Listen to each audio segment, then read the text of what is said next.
Olá e boas-vindas a mais uma análise detalhada onde a gente transforma dados e pesquisas em pura clareza visual.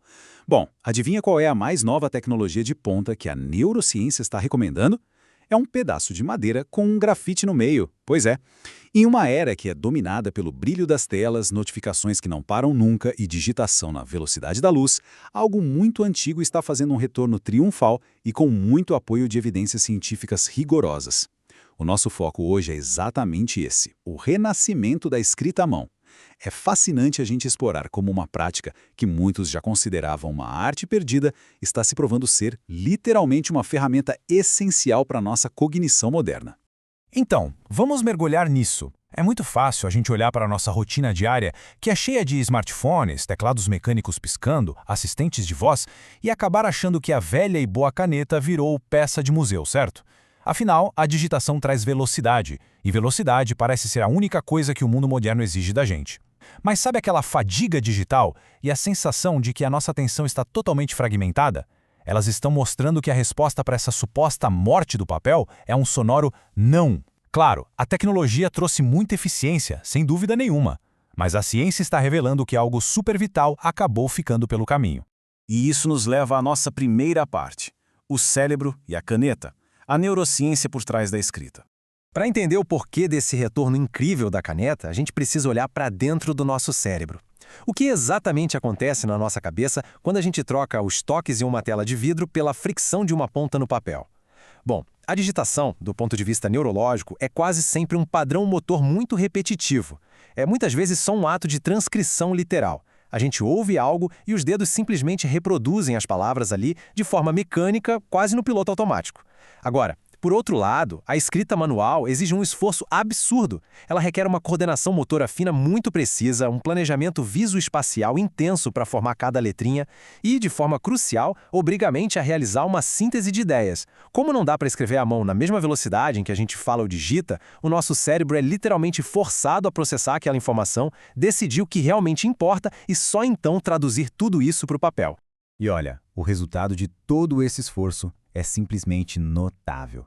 É fascinante perceber que, embora na cultura popular o famoso sistema de ativação reticular sempre leve a fama por supostamente fixar os nossos objetivos quando a gente escreve, a ciência de hoje nos mostra um quadro bem maior. A verdadeira vantagem da escrita vem do que chamamos de redes neurais distribuídas. O que é isso? É basicamente a ativação simultânea e conjunta de várias áreas do cérebro que estão ligadas à linguagem, à nossa memória e ao controle motor.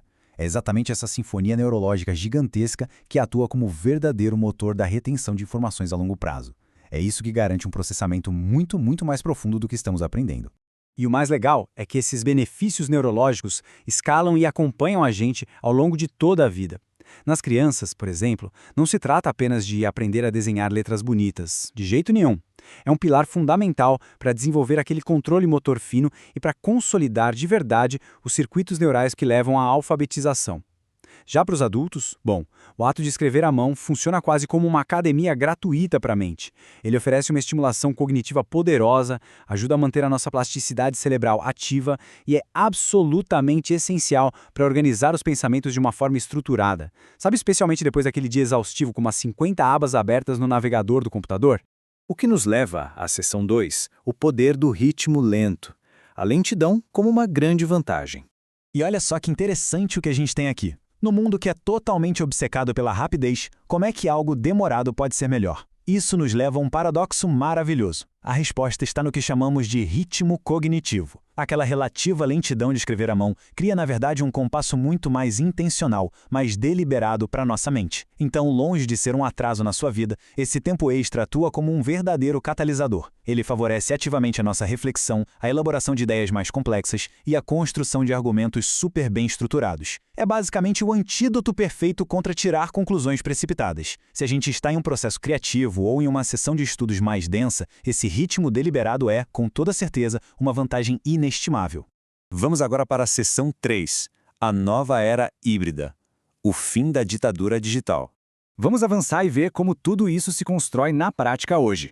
Porque, felizmente, a gente não precisa jogar todos os eletrônicos pela janela e voltar a viver como no século XIX, né? Hoje, aquela velha dicotomia de ou papel ou digital simplesmente não existe mais. O cenário agora é de uma integração totalmente fluida. No primeiro passo, a gente vê que a escrita tátil é preservada usando tablets com canetas sensíveis à pressão. Isso garante que todo aquele benefício motor e cognitivo que acabamos de falar permaneça intacto. Aí no passo 2, a inteligência artificial entra em cena quebrando a barreira da busca, já que ela consegue converter esses manuscritos em texto digital com uma precisão absurdamente alta. E finalmente no passo 3 temos a nuvem. Todo esse material processado é armazenado e facilmente compartilhado. É basicamente unir o que há de melhor na biologia humana com a máxima conveniência da nossa tecnologia. Mas indo muito além da tecnologia em si, existe uma reação cultural muito forte acontecendo agora. A gente está vendo um crescimento maciço do movimento Slow Life, que é basicamente uma busca intensa por um foco autêntico. Práticas analógicas como fazer journaling ou ter aquele famoso bullet journal acabam oferecendo um refúgio, sabe? Um santuário tátil. É uma válvula de escape incrível que ajuda a reduzir significativamente aquela ansiedade gerada pelas notificações que não param de apitar.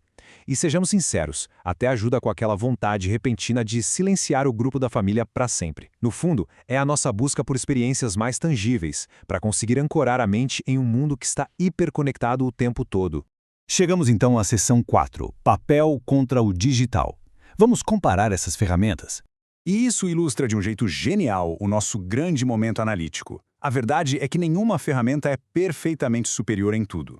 Colocando elas lado a lado, olha só que curioso. Quando analisamos a velocidade, a digitação ganha disparado por gerar um volume enorme, enquanto a escrita à mão é lenta, mas em compensação favorece muito mais a reflexão. No quesito distração, o papel oferece uma imersão muito mais limpa, enquanto a digitação sofre demais com o alto nível de interrupções. Quando falamos de memória, a escrita manual sai na frente com uma taxa de retenção bem maior. Mas, na organização, a digitação é imbatível com aquelas buscas super rápidas. E por fim, na flexibilidade cognitiva, o papel aceita qualquer esquema mental, qualquer diagrama ou rabisco que a gente quiser inventar, sem depender de botões ou interfaces engessadas de aplicativos.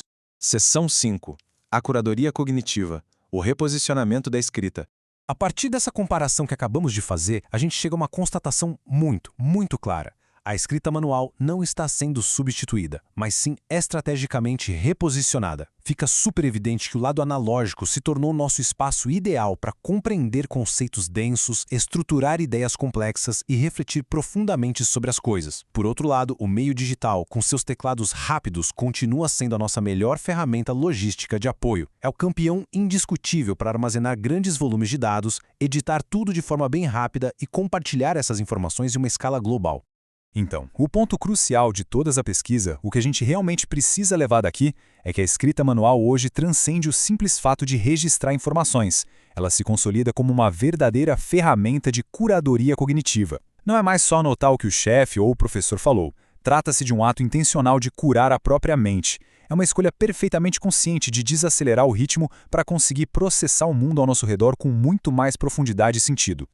E a gente encerra esta explicação com um pensamento bem provocativo para ficar martelando na cabeça. À medida que a inteligência artificial assume cada vez mais o nosso trabalho mecânico e de transcrição, como será que o equilíbrio entre a velha caneta e o veloz teclado vai ser moldado nas futuras gerações? O desafio que se apresenta agora para nós não é mais sobre qual ferramenta vai vencer a outra, mas sim sobre como a gente vai conseguir integrar a eficiência bruta das máquinas com a nossa necessidade profunda de processamento cognitivo humano. Esperamos que esta análise tenha trazido muita clareza sobre o assunto e, quem sabe, sirva de incentivo para resgatar aquela velha caneta que está lá, esquecida no fundo da gaveta. Até a próxima!